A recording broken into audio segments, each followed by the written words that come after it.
Well, Jim Empty, you know him, church, Yes. Jim, his daughter is a big singer at the high school. And I Yeah, think yeah, that- yeah, yeah, and Yeah. she's looking for college to go. Yes. Yeah, She just had a major part in Mamma Mia. I'm sure she probably did. Has she heard anything from any of the colleges yet? Well, I think yes. well, she went to Europe this summer singing, I think.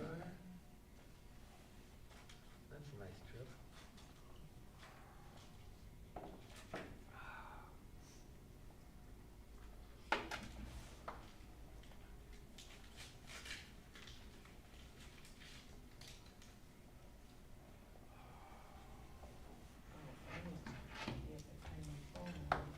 Alrighty, good morning, everyone. You're Good crazy. Good Okay, morning. thank you, good morning.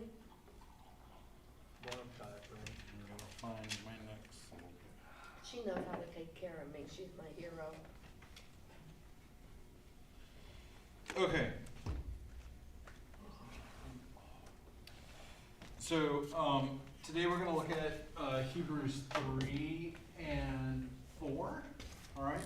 So, just to recall for us that our author is unknown, more than likely connected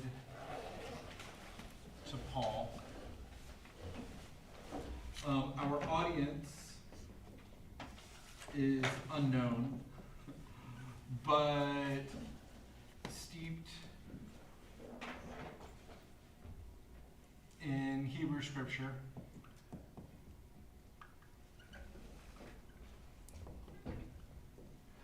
Our time is more than likely somewhere between 60 and 70 AD, so during persecution.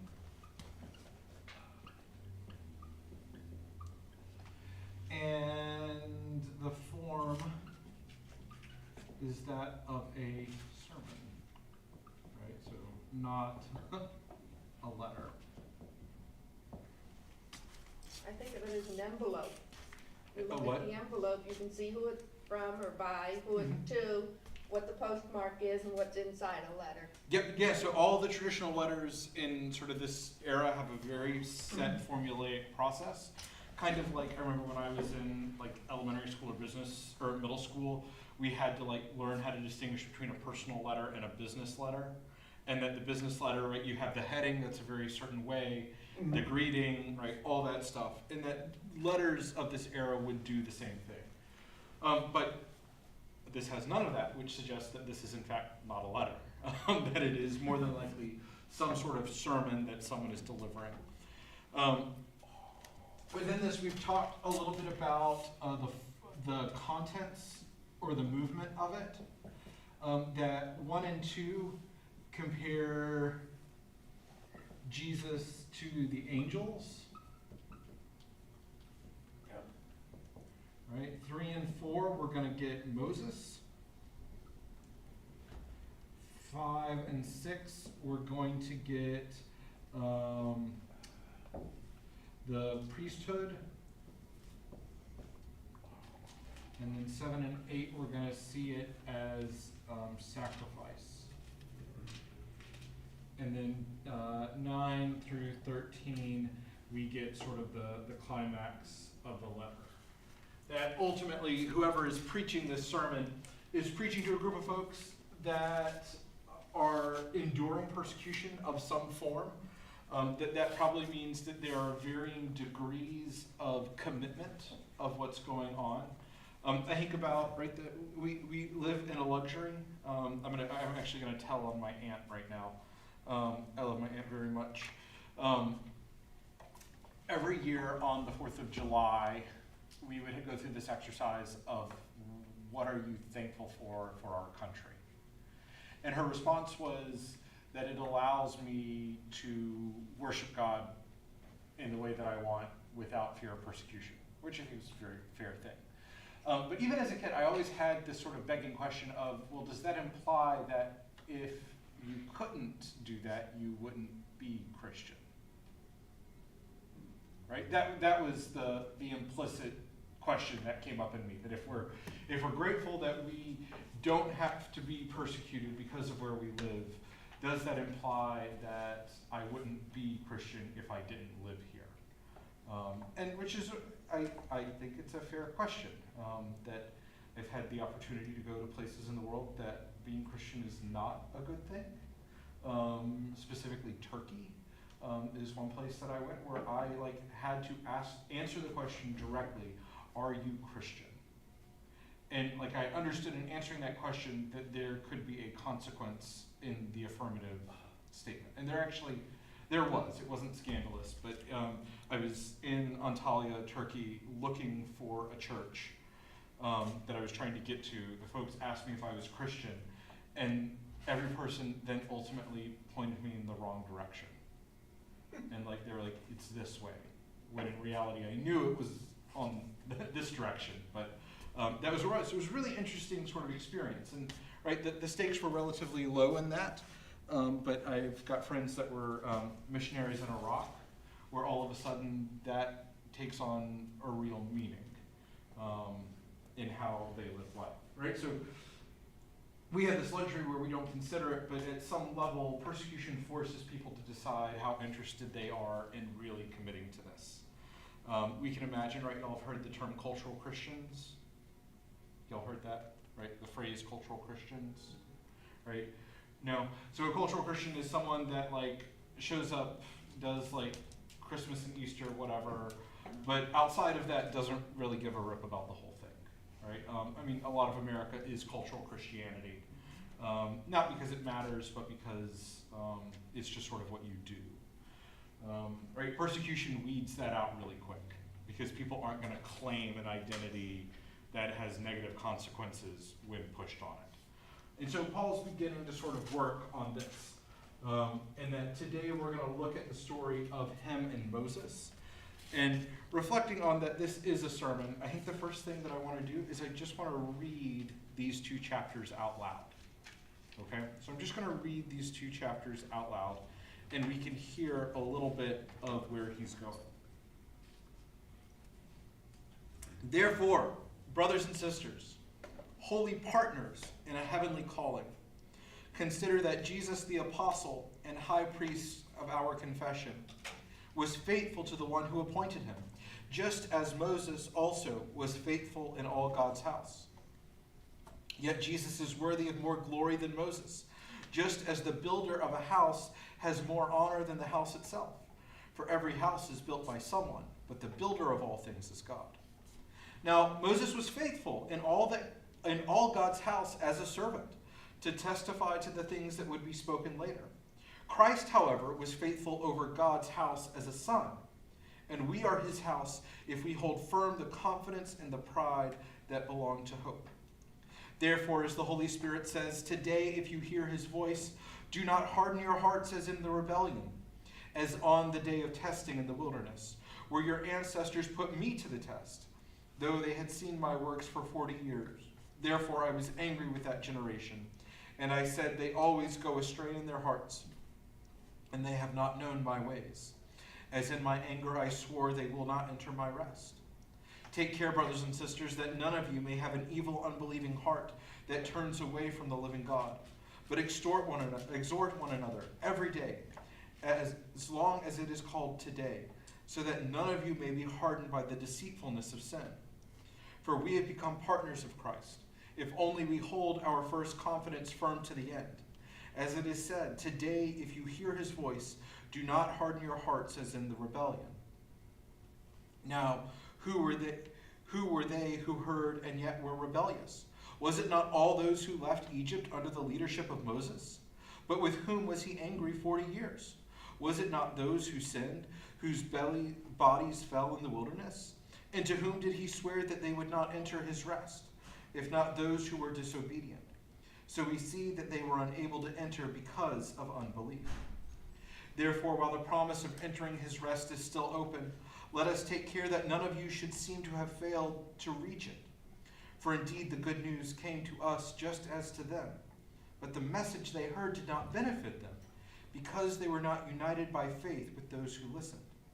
For we who have believed enter the rest, just as God said, as in my anger I swore, they shall not enter my rest.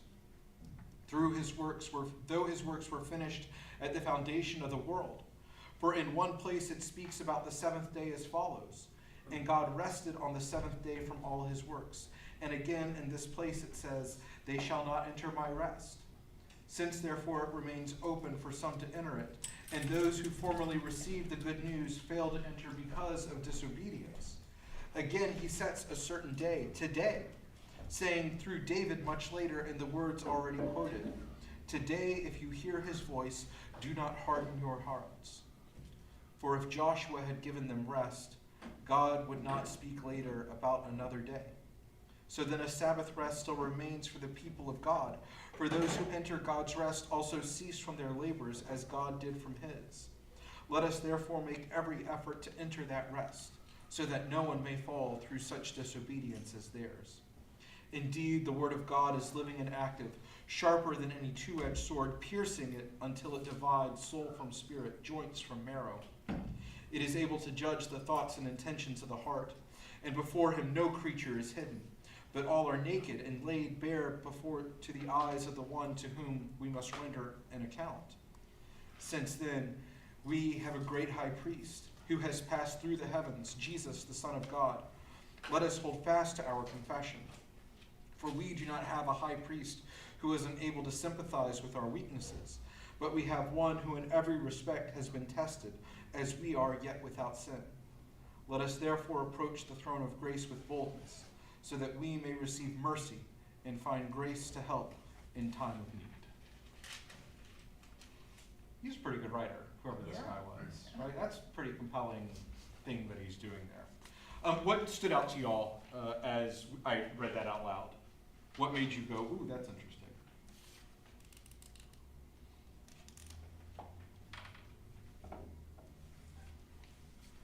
Anything?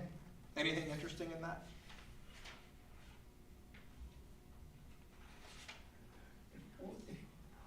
I never, hit me, but 40 years is anyway, 40 years is a big thing through this Bible, and it's a generation. It is. That's why it's 40 years in the desert to have a new generation arrive, or what, I don't know, but So it's also 40 is very key for generation changing. Yes. So, so numbers are really significant in this culture, not even just in the Bible, but in the culture in general. Right? In our culture, Yeah. Well, but we're all ape over the fact that the country is 100 years old. And I've got a sampler that my great grandmother with all of her friends all made a piece for the centennial. Yeah. I mean, yeah. Mark, everything is important. That, and particularly in the Bible, when a number gets spoken, there generally is a symbolic value behind it. So in the case of 40, right? 40 is the number of humanity. Symbolizes our humanness. There's a reason why you have 4 Gospels, for instance. That it has to do with being human in it. 10 is often, right, the number of God's commandment. Right, so like the obvious one are the 10 Commandments. But when you read Genesis chapter 1 very closely, God speaks 10 times in it.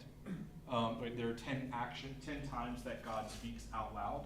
And that, right, that you do the multiplication, and that what you get is the intersection of God's commandment with humanity's being.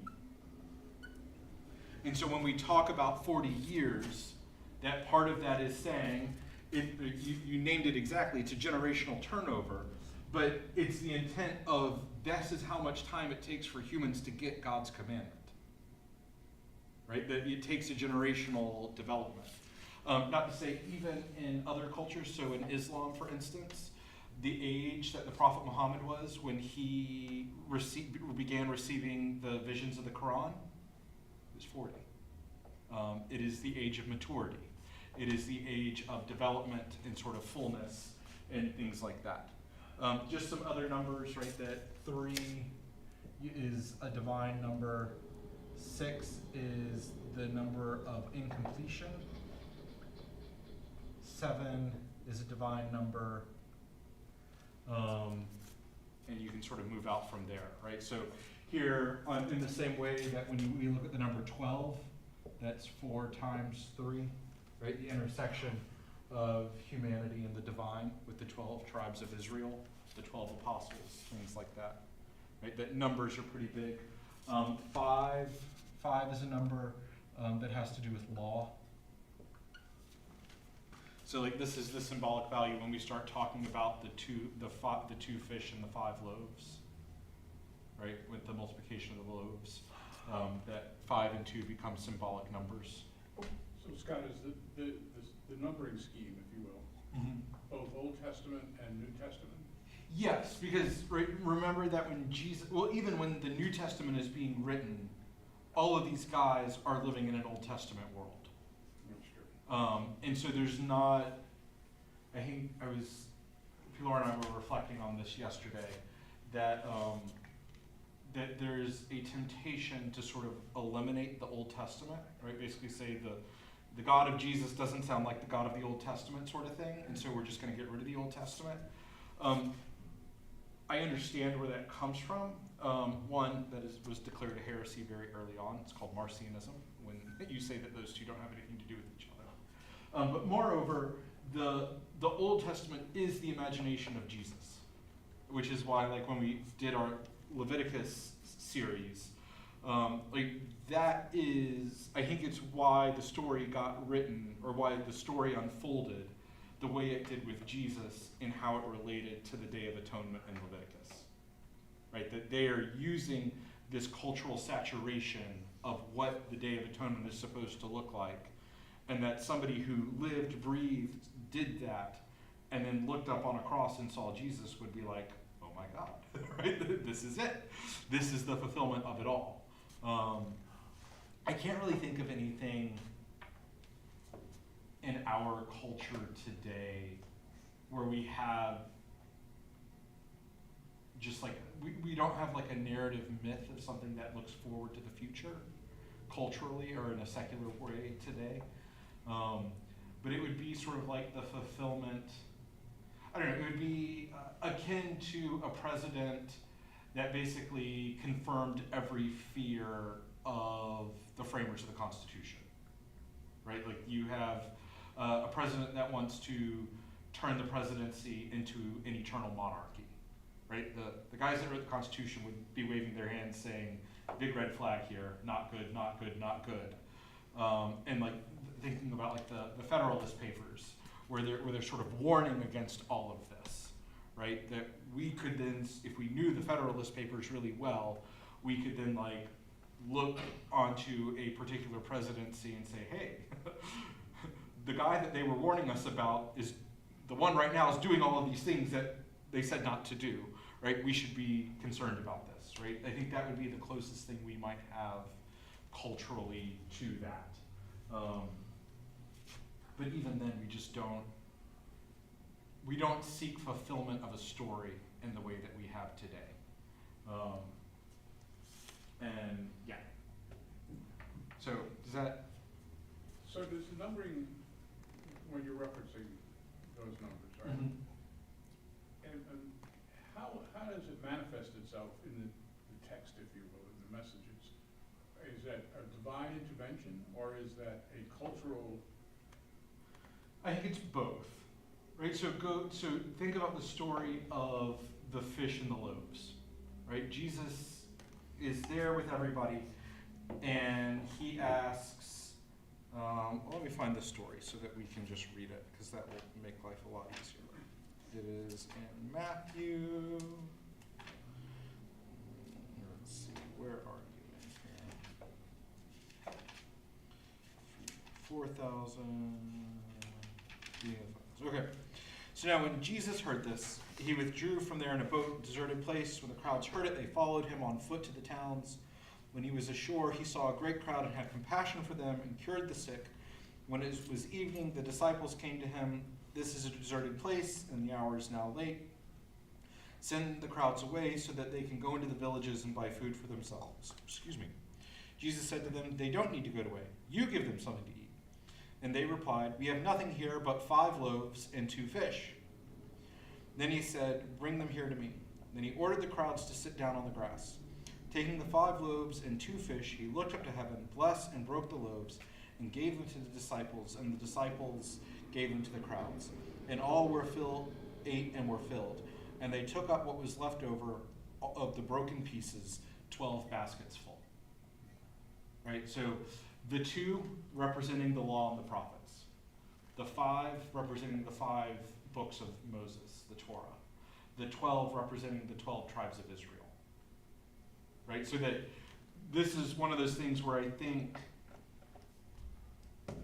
one of the core convictions I have about God is that God uses ordinary occurrences to speak eternal truths to us. So I have no problem saying, sure, something miraculous here happened with some fish and bread, right? The fact that it wasn't 3 fish and 6 loaves of bread, to me, is irrelevant if you don't have sort of the numerology going behind it. But because it is specific, 5 loaves, 2 fish, 12 baskets, right? That somebody's writing a very specific, trying to tell a very specific story with this or through the lens of this miraculous event. So I should be in awe of the fact, or not the fact, but the reality that the numerology weaves its way through. Oh, yeah. And But it's not a curiosity, it's that's sort of, I don't know what, fill in the blank, what is it? Well, I think that the number, the symbolic value of the numbers is known. So for instance, did you ever read any of the Harry Potter books? No. No, okay. I'm trying to think of something else with a strong numerology in it. What about The Matrix? Did you ever see The Matrix, the Yeah. movie? Right? So when you start looking at all of the numbers that get spoken in The Matrix, they're all biblical allusions. And one of them, I think one of them is 316. There's some number that's 316 in there, which is John 3:16, right? You can just start doing it. But I think that the emphasis of these is culturally known. I think it would be like in America talking about the number 13. Right, 13 colonies, 13 stripes, right? That's sort of like, Okay, that's symbolic. yeah. We don't tap into the number 13. It's not like we then use that to say, well, we must have 13 cabinet members. Right. But that's what they would have done, is because there were 13 colonies, you need 13 cabinet members. And that we're gonna have 13 articles in the Constitution and all this sort of stuff to just add and layer meaning onto it. So I have one more question. Uh-huh. So when I look at this 4 and 5, well, staying on today's lesson, 3 and 4, the text is written in a format that has what I would call the bullet point format. So I'm going to tell you this, and then here's point 1, 2, 3, and 4. Is that a method of writing that you find elsewhere? I think that's structured. I would say it's a fairly common rhetorical pattern of this day. That in this point in time, right, the ability to orate was like one of the highest valued skills that you could have, and that they follow very specific rules and patterns. I can say that my experience with it is in Latin, not Greek, but the orators in Latin, they would, the whole structure was about how long of a sentence can you string together that conveys an idea that is almost chiastic in structure that builds into this whole arc of a thing.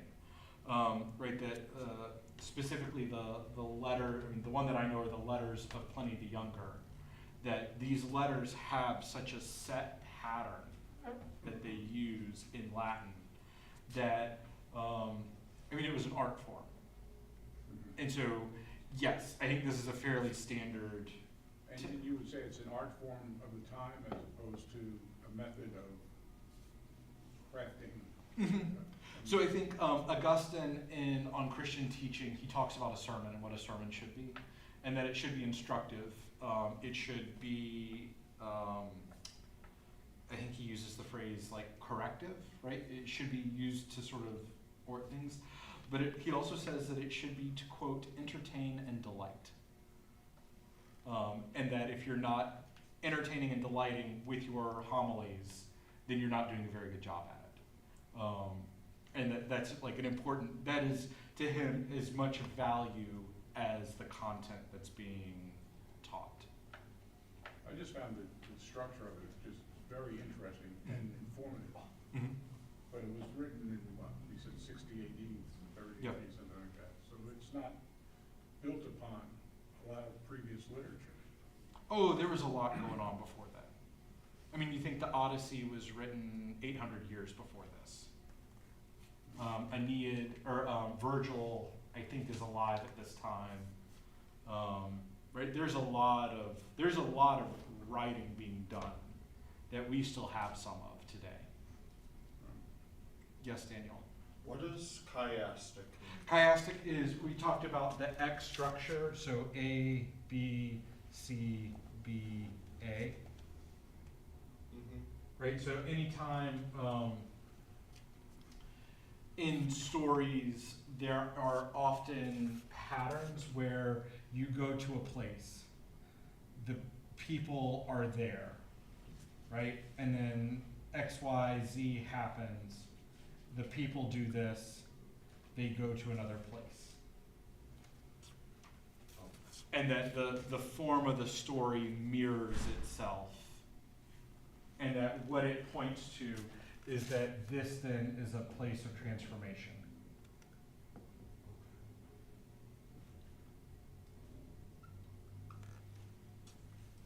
And it's not always like clear cut like that, but you can sort of see, let me think.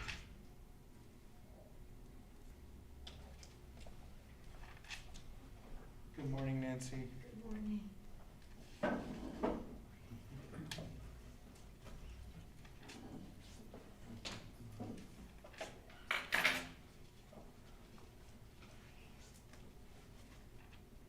I'm trying to find a good example of this.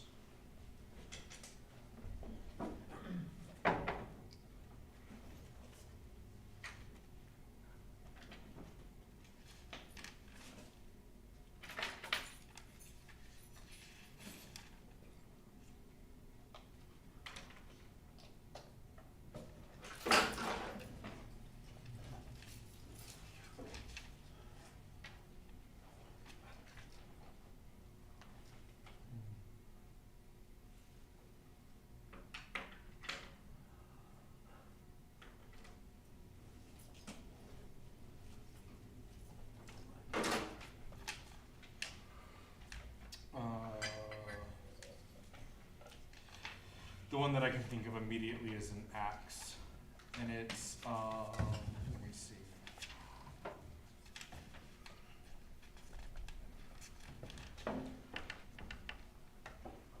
It's in Acts chapter 8.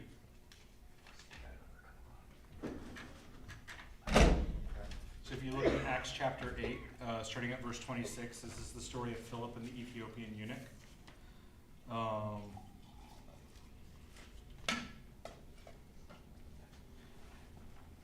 And if you look at it, you have the angel of the Lord says to Philip, right? So you have an angel that appears.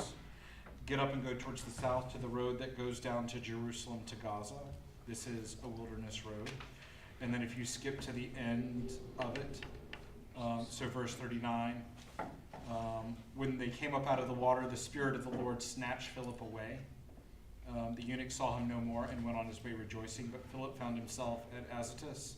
As he was passing through the region, he proclaimed the good news, right? So those two balance each other.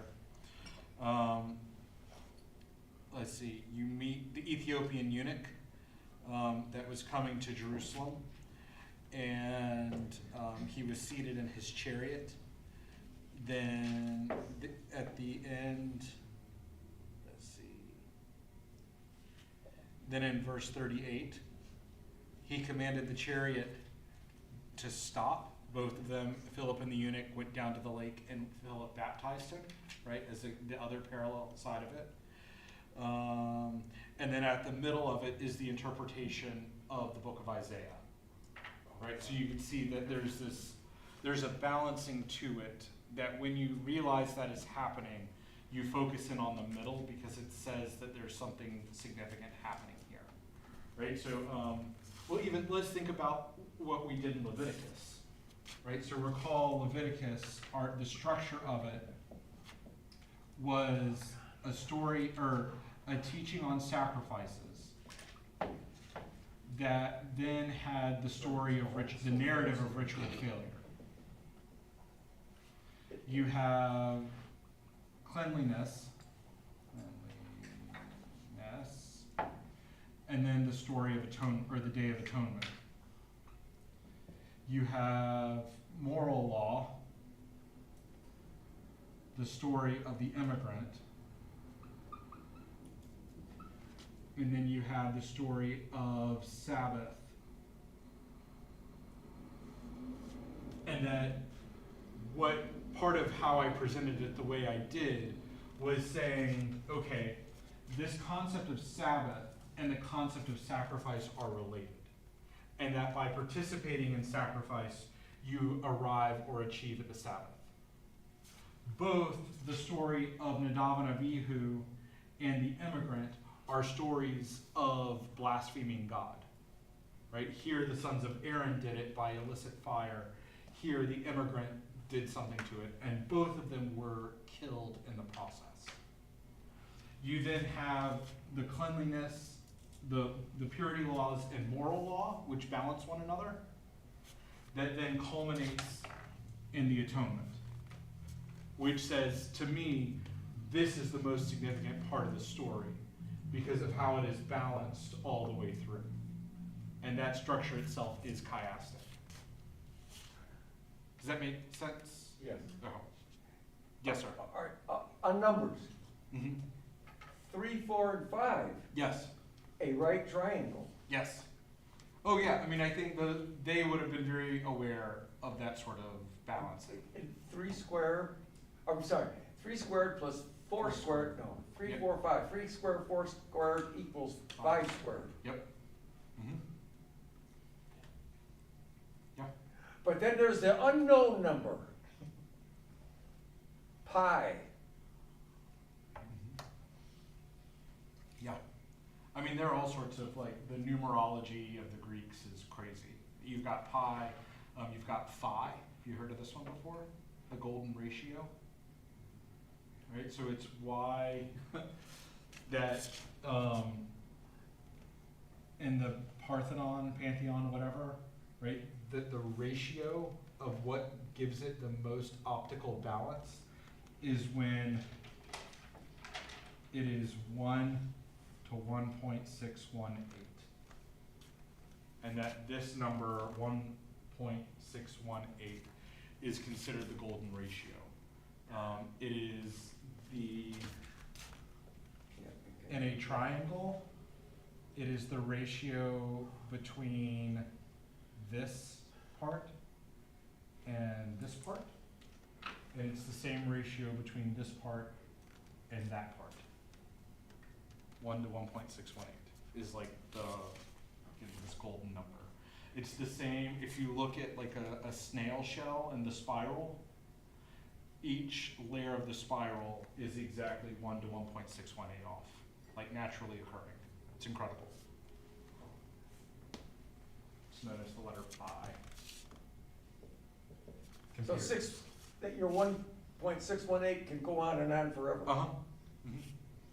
Yeah, like the nautilus shell, that's the thing with it. I've got to look up. There's something I read on pi that it's in Solomon's temple. It's 3 feet or it's 3 and 2 or something. I've got to look it up. Oh, yeah. So, I know I'm new here, but this structure of Leviticus is also found in Hebrews? Is that what you're saying? No, so Daniel was asking, we were talking about, Kevin raised a question about the structure of what we read for today. And he was Okay. just sort of commenting how regimented it was. And so we were talking about the rhetorical strategies that people would use to talk about stuff. I mean, and that's like to say, when I preach on Sunday, I try to do this. Sometimes I'm better at it than others. But the example I would give where I know I was very intentional about it was on Ash Wednesday. That if you go back and you listen to my sermon from Ash Wednesday, the steps that I take into sort of the depth of human suffering, I then walk back in the exact same direction on the other side. And like, it is an intentional rhetorical effort because, right, that it's all about where's the transformation occur. Music does this, right? A good example is Bach's B minor Mass. The center point of the musical score is the crucifixion. And that it then comes back out and it resolves all of the dissonance that was done leading up to that point. Something just like intuitive that is people, like we hear it, we're like, oh, this makes like a lot of sense. But like, I think people very intentionally structure things like that. Did you say that was Bach's Mass in B minor? B minor, yeah.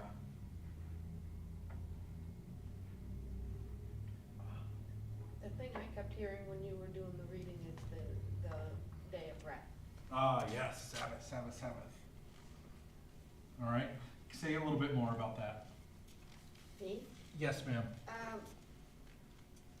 Gosh.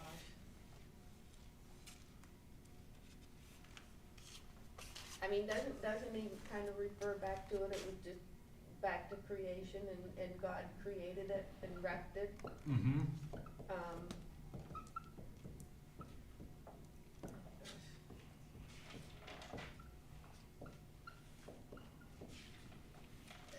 Right, so.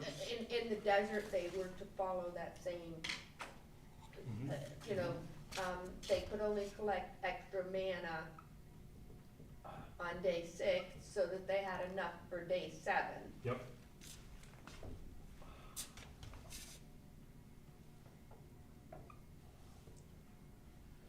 That if they followed those, they would Mm-hmm. get to the promised land. Yep. What else did y'all hear in this reading from Hebrews, again, 3 and 4? Don't let your hearts harden. Stick fast with God.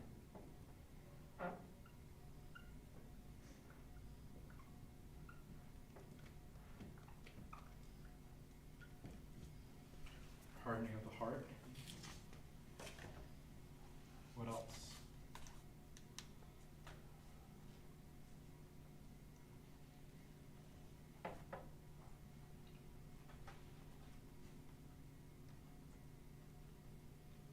Even just starting at verse 1 of chapter 3. Therefore, brothers and sisters, holy partners in a heavenly calling. What an interesting way to refer to the people assembled in this community where they're hearing this sermon. That there's an assumption of everyone's partnership in the work that is being set out before them. Which goes back to Genesis chapter 2, because in Genesis 1, remember, God is the one that names everything. But in Genesis 2, it is the man that is given the responsibility to name everything. Right? The animals get paraded in front of him, and he's the one that distinguishes them. And that we see that our partnership with God is rooted in the foundation of creation. Going back to ultimately what our responsibility is, right? That Genesis 1, be fruitful, multiply, fill the earth, and subdue it, as sort of a piece of it.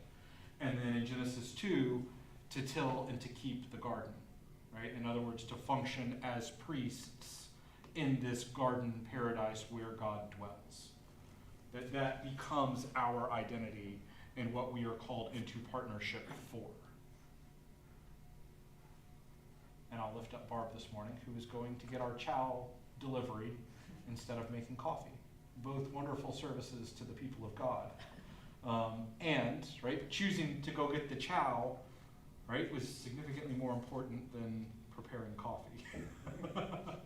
I can function without this, but people can't function without food. Right, and that is an example of holy partnership with God. Notice that he calls Jesus an apostle, right? An apostle there, right, we hear it as the 12 apostles, but in Greek, apostle is one who is sent. It is like the root of our word postal, right? Post office, postal. An apostle is one who is sent. So consider that Jesus, the one who is sent, and the high priest of our confession, was faithful to the one who appointed him. And I think that there's a balance that is, or an examination that's coming between faithfulness versus unbelief. And that he seems to be setting up an invitation for this community that we don't really know, but is going through persecution to discern what does it mean to be faithful in this time? Or perhaps cautioning those who are considering to stepping back from it. Jesus was faithful to the one who appointed him, just as Moses also was faithful in all in God's house. So we're getting a contrast now between Jesus and Moses. And I think we would agree that Moses was a fairly faithful individual. He did a whole lot of things that he probably didn't really want to do because God called him into that reality.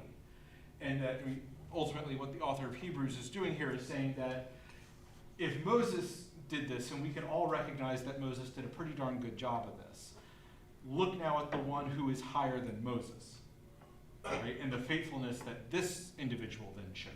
How much more should we defer to Jesus than to Moses? And he uses the metaphor, allegory of a house, right? That Jesus is worthy of more glory than Moses, just as the builder of a house has more honor than the house itself. For every house is built by someone, but the builder of all things is God. Right? So Moses built this literal tabernacle. He did a great job. But ultimately, that God is building a house among the people. Therefore, God is exalted higher than that. And Jesus is the one that is sent to mediate that high priestly role between the house of God and the people, and in the same way that the Levites were meant to mediate that between the people and the tabernacle. Does that make sense? Or do I need to say that again? Say it again. Okay. Moses was never a priest. No. But Moses That did. was Aaron or something was the priest. Yes, so, which is his brother, right? So Moses was a Levite, which implies that he did some stuff. And Moses in some way is the high priest, because Moses is the one that ordains Aaron, right? So there's some sort of authority shift there. But so you have Moses. Moses built the temple, or the tabernacle, which therefore led to his mediation between the people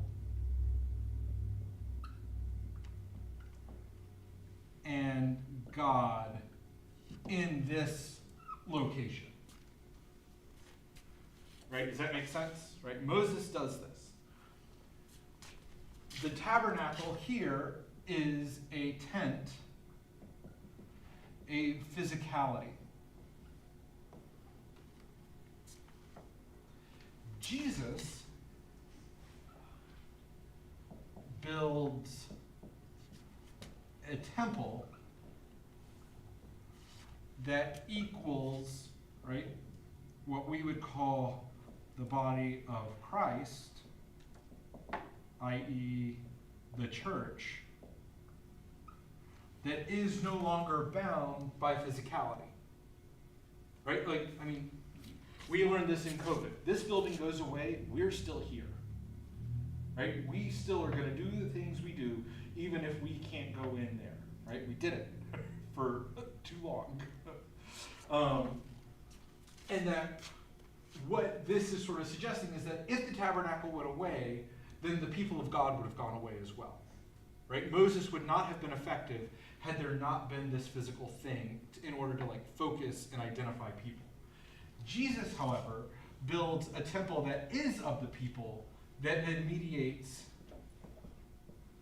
between the people and God, that migrates this into a spiritual reality.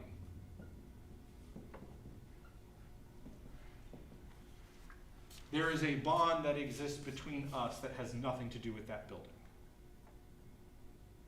in terms of its physicality, right? The building represents the spiritual reality that binds us all together, but it is itself not the thing that binds us together. Yes. I'm sorry? Yes. Yes, right? Amen, right? This is amen. Yeah. Okay, good.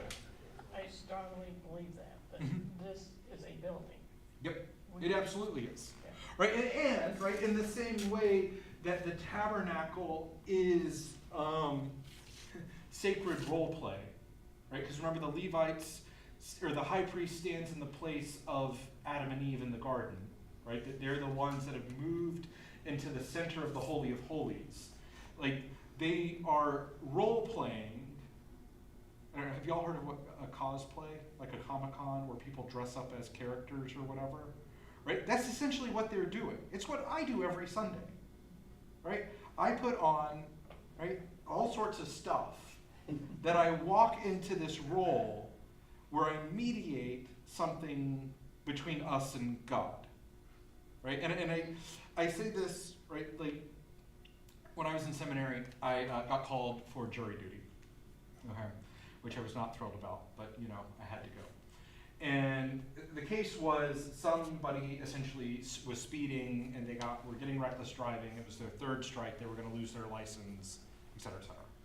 And the question was asked during the jury selection questioning time, do you believe that police officers are held to a higher standard than your average person? And I said, yes. And which I don't think is an unreasonable thing to say. And someone sort of said, I don't think that's true. And I said, I'm studying to be a priest. People expect me to be perfect. Of course, we ascribe certain expectations onto people based off of what they do. Right? I mean, that I'm not a perfect person. Y'all know this. Yet, y'all let me dress up and stand in that intermediary role between us and God. Right? And I don't say that to sort of demystify anything with it, but that's what's happening from like a sociological level. And that we believe that because of that vocation and calling, I then have certain roles and responsibilities within the community that I wouldn't if I wasn't a priest. Right? Namely, the ability of blessing and absolution. Those are kind of the two things that are reserved for clergy. Does that make sense? Right? Is that unreasonable or inconsistent with y'all's experience? Right? And so we can look at this where we today live somewhere between these two realities. Because we certainly recognize that there's a spiritual component to this that is invisible, intemporal, immaterial, right? That there's something that binds us. And it's really nice that we have something to focus our attention on, right? You cannot walk into that building and not sort of marvel at the glory of God in a way that you can't in, I don't know, a parking garage, right? God is present in both of those places. Right? God is a little more present in this one over here, though. And I think that this is sort of what he's saying is that, yes, Moses did this great thing. He made a locus. He was doing all of the play acting stuff that pointed the people to the reality of God, that actually mediated grace for them. And yet, the one who came, Jesus, he actually did it, right? This was not play acting. This was the accomplishment of it all. And that we live in the in-between of this because our responsibility is to recall this and live into the world that this creates, which is an improvement on this, which is in complete contrast to the thing that whatever it was before this. Is that jiving? Does that make sense? Yes, Yes, okay, good. because I can see Christ, I don't remember him speaking in a temple, but I do remember him speaking on top of a hill or at a waterside with nature. Well, he does talk in the temple. Does he? Yeah, he does. It's where he flips tables. Oh, yeah, He that reads kind from Isaiah. Okay. Right, he's in the synagogues and the temples teaching Better teaching is really among the people. outdoors Yeah, among the people. Yeah. in their surroundings, Mhm. yeah. When you mentioned spiritual reality, and right across from that is hardening of heart, I feel as if we are, in our today's world, living in a world of hardening of hearts. Yes. Preach. Not to be political, but I think this administration and the immigrants and Mm-hmm. some of the decisions that are being made seem to be showing that there is a lot of hardening of hearts. Mm-hmm. Mm-hmm. It's hard to live with that. Yeah. Yeah. I mean, I think, yeah. I think that It's there's. disturbing.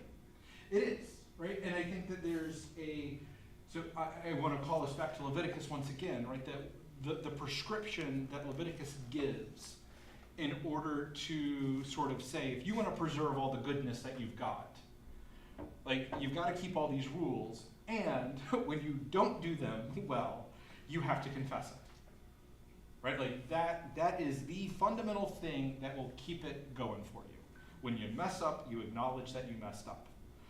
And it is interesting how, right, and I'm going to use specifically racial reconciliation in America, right? That, I mean, the Episcopal Church, y'all, I'm from Virginia, okay? Right? Like, the first slaves were about 20 minutes away from where I was, right? This is not a theoretical thing for me in this, right? Like, saying that you can own another person is fundamentally contrary to the image of God, right? It's a fundamental distortion of it. And there's no way that we can argue otherwise, right? If you've read the Bible, you can't own somebody.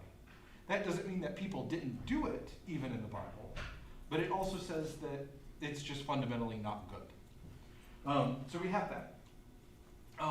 But then, right, in America we did that, which says that if we're living into this understanding of what Leviticus wants us to do, then that says that we then have to be bold in naming the fact that we enslaved people was wrong. Right? As a country, we should be saying that. And pockets of the country are in fact doing that. But then, right, you then have the pendulum swinging backwards, where now we're eliminating any conversation of racial reconciliation, racial, like, improvement sorts of things. And throwing everything under the umbrella with this. But I think specifically, like, what happened in 2020 with George Floyd, right? Like, we can see that this is not good. And the fact that we're now swinging backwards on it and going the opposite direction says that we've missed the instruction of we have to own it. Because it's easier to say, I had nothing to do with this. Whereas the scriptures themselves say, even if it's you, your father, your father's father, your father's father's father, you have to confess it. And so, like, we would do a better job as a country of, rather than creating two parallel realities, which is sort of the approach we're taking right now, that we, like, acknowledge that what was done was wrong, and we try and find a way to figure out how to move forward together. right? And I think like I'm using a cultural thing of like at NFL games, the choice to sing both the national anthem and quote the black national anthem of Lift Every Voice and Sing, right? That is incongruous with what we're doing, right? It's creating two parallel systems together, right? And I understand why Lift Every Voice and Sing is significant for African Americans, right? And just to say, well, we're just gonna add a second one to it, to the list, doesn't really resolve the problem in the first place. That sermon is over now. Sorry, right? And so, all right, so I'm gonna keep going. Now Moses was faithful in all God's house as a servant to testify to the things that would be spoken later. Christ, however, was faithful over God's house as a son, and we are his house if we hold firm the confidence and the pride that belong to hope. Therefore, as the Holy Spirit says, today if you hear his voice, do not harden your hearts as in the rebellion, as on the day of testing in the wilderness where your ancestors put me to the test. Though they had seen my works for 40 years, therefore I was angry with that generation. And I said, they always go astray in their hearts, and they have not known my ways. As in my anger I swore, they will not enter my rest. Right? So the illusion of what that is going to is that after we have the construction of the tabernacle, we spend some time walking around in the wilderness. And that part of this then is the time when it is ready to enter the promised land, i.e. the rest. Right? That the fullness of where we're headed in all of this is how do we get to God's rest? Moses does it temporally by building a tabernacle where he mediates it between the people of God, and that eventually the people wander from Mount Sinai to the promised land, which again is a physical reality. This begs the question that if Jesus is paralleling this, what is the spiritual reality that we are headed to?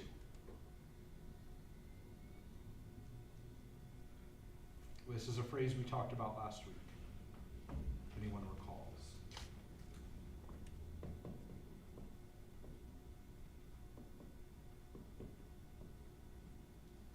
The world to come.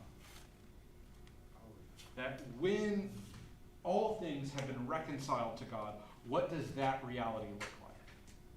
And here we get a vision that it is God's rest, which is Sabbath.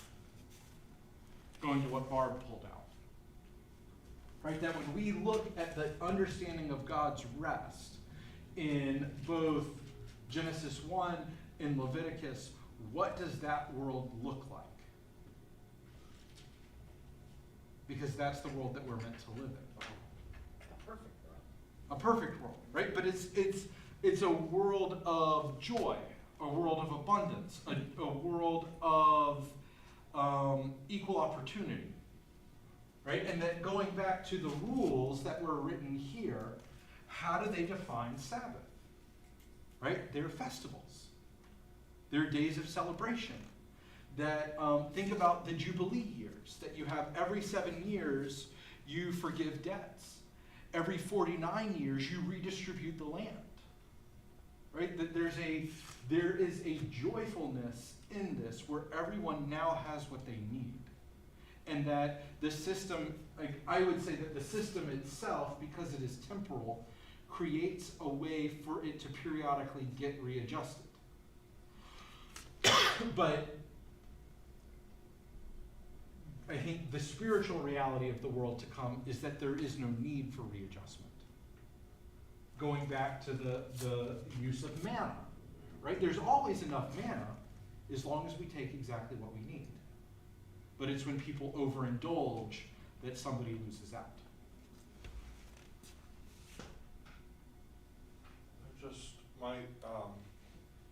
You made a light bulb go off. I remember studying Latin with a nun, and she was telling me she also knew Greek and Hebrew. She said, well, in Hebrew, there is no future tense. That's why they say world without end and the little doxology is because it comes from the Hebrew literal translation of that phrase. Yeah, yeah.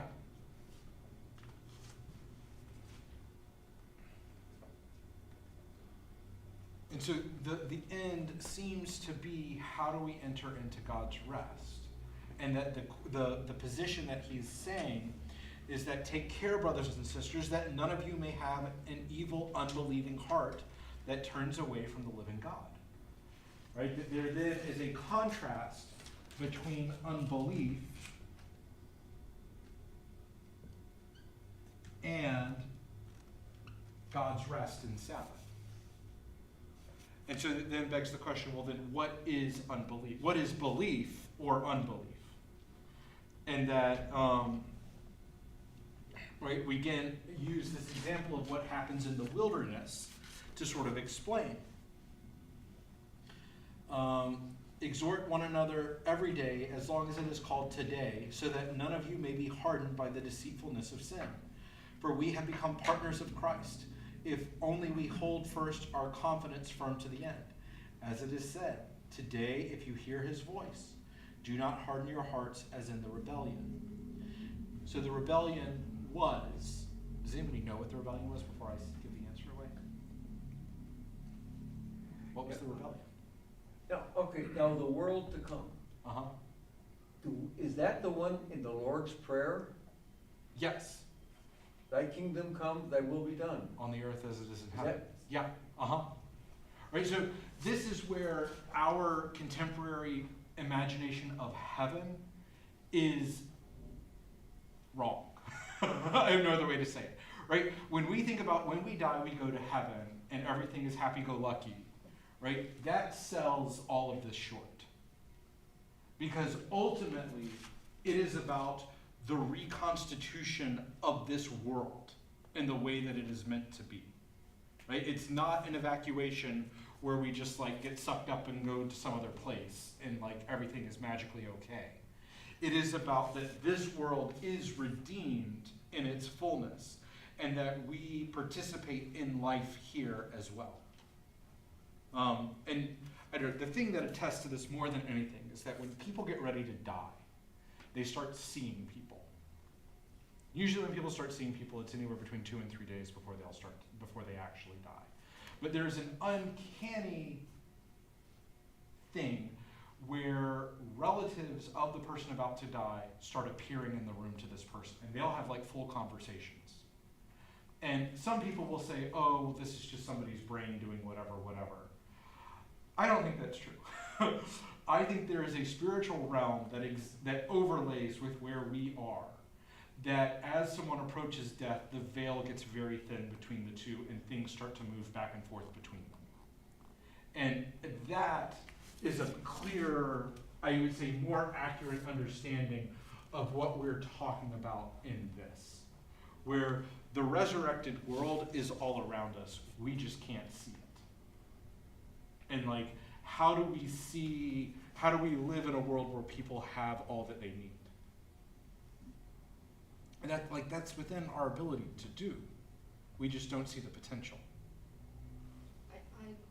When you say that, I remember my father, within a couple days, my mother was helping him to the restroom, and he said, I'm not gonna make it, tell the kids I love them. Mm-hmm. And she thought he meant he wasn't gonna make it to the bathroom, but maybe that veil was thinner and Oh. he knew Uh-huh.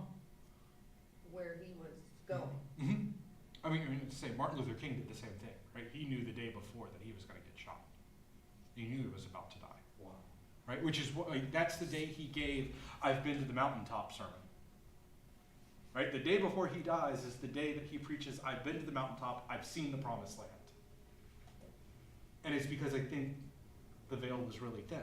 He saw it, just like Moses saw it, literally, in his experience on the mountaintop looking into the promised land. But MLK's instance, right, it was, he's seen that the resolution, the reconciliation will occur. And that it's good. But if you choose unbelief, Mm-hmm. do you attain God's rest? Well, so I think this is what his caution is that unbelief, right? So I think when we talk about the word belief, we can ascribe a couple different things to it, right? The first is like I believe that, I don't know, that sugar is bad for you. Okay, right? That's great. That may or may not be true, but you can believe whatever you want to believe. Where it then steps into the next realm is that, do you allow this thought, information, conviction to then inform your actual behavior? Right? It's one thing to say that sugar isn't bad for, or to say sugar is bad for you, but if you go eat a Snickers bar every day, you don't really believe that. Right? Does that make sense? Right? And I think what the author of Hebrews is using here is like, the people in the wilderness assented to the understanding of God, right? Whether or not God existed was not a question for them. It was about whether or not, one, they cared about whether or not God existed, and two, would they then modify their behavior because of that belief, right? I think one of the best definitions of faith that I've ever heard is that faith is trust that overrides instinct. Trust that overrides Instinct. instinct. Right? Faith is trust that overrides instinct. And that is, right, that the rebellion that occurs is that the people have, that God sends, or Moses sends out 12 spies to check out the promised land. Can we conquer the promised land? And they come back and say, ain't no way. Those guys are too big. We can't do it. And that's when the rebellion occurs, right? The people rebel against Moses and say, we're not going in there because these people are too big. They've got too much food, too much armor, whatever, right? Like, we can't do it. And Joshua, who ultimately takes over for Moses, is the one that says, I think we can do this, guys, right? Remember all of this stuff that God has done, right? God defeated Pharaoh. God led us through the Red Sea on dry land. God has provided all of this stuff for us throughout the time. The fact that God is now asking us to go do this, we should probably trust that God's just going to make it happen, right? And everybody else is saying no. That's the rebellion that gets squashed here, or that they're talking about, right? So that unbelief isn't about not believing in God as to whether or not God exists, but it's about, is your unbelief that you do not modify your behavior because of what God has done in the past? Right? That how do we live, because, right, that the image of the promised land is the image of Sabbath. And if you can't believe that God is going to cause this to occur, then you aren't worthy to enter into it. In the same way that if we choose not to allow our faith in God to motivate our decision making to live into the world to come, then we are not worthy to receive the world to come. And I think this is the balance that is taking place, is that, right, there's an irony in chapter 4 where he talks about, right, God's rest sort of alleviates our striving, right? That we don't have to work for anything anymore, right? When we're resting, we don't have to work. But he simultaneously says, you have to work in order to get to the Sabbath, right? That there's this pun, like this parallelism that's occurring, where we seek rest from our labor, but we have to labor in order to be able to rest. And that we can't just sort of ride on the coattails of folks. We've got to, like, move it on. And this is, I mean, the church in Virginia, right, that there were a number of folks that like to sort of claim legendary status within the church because their great whatever happened to go to church there. Right? My great-great-grand whatever built this building, therefore I'm good. And it's like, no, That's not how this works, right? You don't get to say, You've gotta weed the garden, you've gotta Yeah. water it to get the fruit. you gotta get dirty. And I think that's sort of where this is ultimately going. And at some level, I think all of us are gonna say, well, gee, I failed to live into that. There are a lot of things that I probably should do, but I don't necessarily have the faith to lean into. And I think that is where the deliverer of the sermon of Hebrews is sort of inviting people to reflect. It's why when we then move in to chapter 4, right, that therefore, while the promise of entering his rest is still open, let us take care that none of you shall seem to have failed to reach it. For indeed the good news came to us just as to them, but the message they heard did not benefit them, because they were not united by faith with those who listened. For we who have believed enter that rest, just as God said, as in my anger I swore, they shall not enter my rest. That's again going back to Psalm 95 there.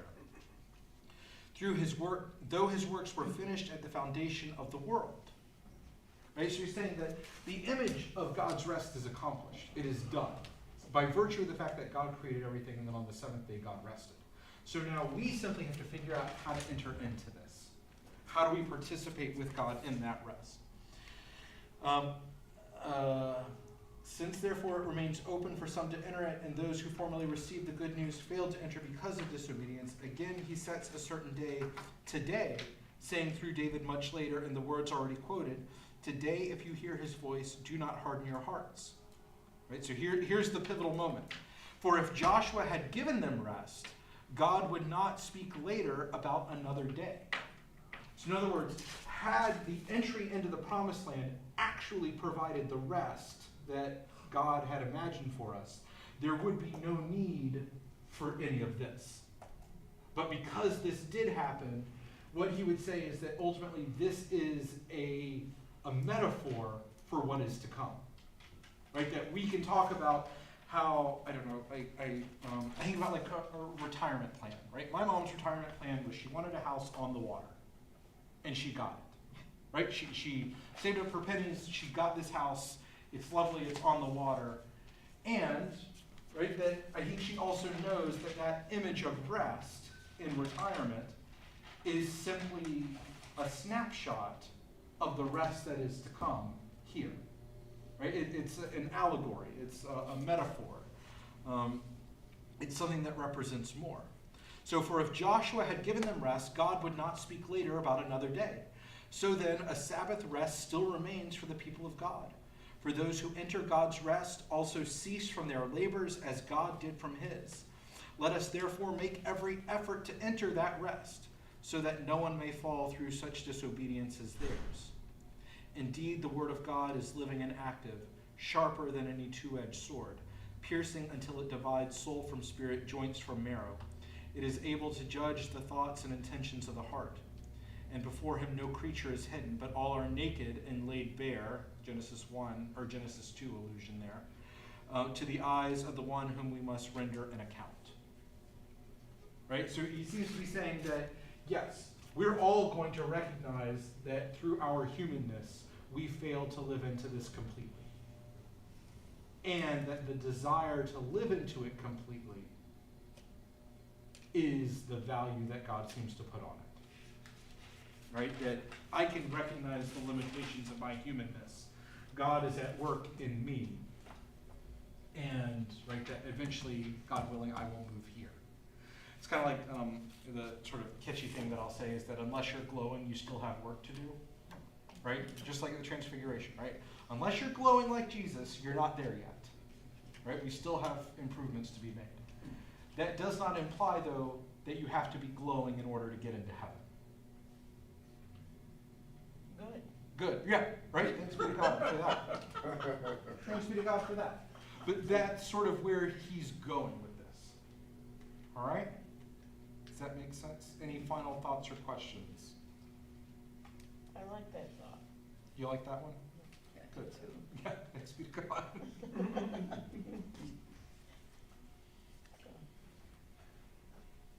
Anything else? It just seems good to older, we can still have disbeliefs and still Mhm. make it. Yeah. And I think the honesty of saying I'm not sure about this is probably the most faithful thing we can do. Okay, because I have often said, sometimes I don't really believe in this or that, Mhm. but then I turn it right around. Yeah. Would I also think that the belief there, right? Belief in this sense is not about a doctrinal assent, Okay. right? Like, take the virgin birth, Uh-huh. right? I've never heard of that happening before, but you know, whatever. Right? And like, I'm gonna say I believe in the virgin birth, right? Today is the Feast of the Annunciation, by the way, so that's why I picked that one, right? I can believe in something that seems fantastical and have some real questions about how this actually worked out. Does that make sense? Mhm. Right? But believing in the virgin birth is not the belief that's being talked about here. It's about saying, do I believe that God can create possibilities where it is only impossible? Right? That's the faith that we're talking about. Unbelief Mhm. and disbelief are very different. Yes. I think that's a good distinction to draw. Right? The difference between disbelief and unbelief. Unbelief, I'm not there yet, Mhm. Mhm. but I'm working. I'm working on it. Yes. We'll get you glowing. All right? Disbelief is too active. Well, unbelief, there's an openness Mhm. to accept it. Disbelief, you've closed it off, you Yes, refuse to you even got it. entertain it. Mhm. I mean, I think like so Barb, this was your question about Athanasian Creed, right? That when we talk about the creeds only matter if we reflect on why those statements of faith have significance. Right? That's great that God exists as a Trinity. Why does that matter? That's great that Jesus is both fully human and fully divine. Why does that matter? Right? That it's taking those statements of faith and then applying them to how we live life. That is really the faith that we talk about. Right? That I know a lot of people that assent to the idea of God. They might even be willing to say, yeah, Jesus died and rose again from the dead. Sure, no problem. But have absolutely no care about what any of that means. And that I'm not sure that they really believe it at that point in time. I think it's sort of the fundamental thing of C.S. Lewis saying that if Christianity is true, then nothing else matters. And if Christianity isn't true, then nothing else matters. Right? And that it's sort of talking about how everything gets wrapped up in this one statement of understanding. All right? Woohoo! Alrighty, thank y'all. We'll do, actually, next week I have to be at the diocesan renewal of ordination vows, so I will not be here next Tuesday. Okay? So that also means we won't have a Tuesday service, but just throwing that out there. All right? Alrighty, thank y'all. Thank you.